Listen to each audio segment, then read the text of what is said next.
دخل رجل إلى مطعم وقال للنادل: أحضر لي لحم بقر مشوي قبل أن تقوم الحرب. تعجب النادل وظن أن الرجل مجنون، لكنه ذهب وأحضر صاحب المطعم.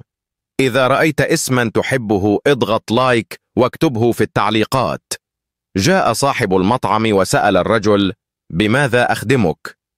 قال الرجل: أريد لحم بقر مشوي ودجاج وأرز مع الكباب وسلطة خضراء وسلطة الزيتون وورق عنب، طبقين في كل طبق 12 ورقة عنب، وخبز خاص مكون من 5 طوابق، وعصير فراولة، وكل ما عندكم من كعك وحلوى قبل أن تقوم الحرب.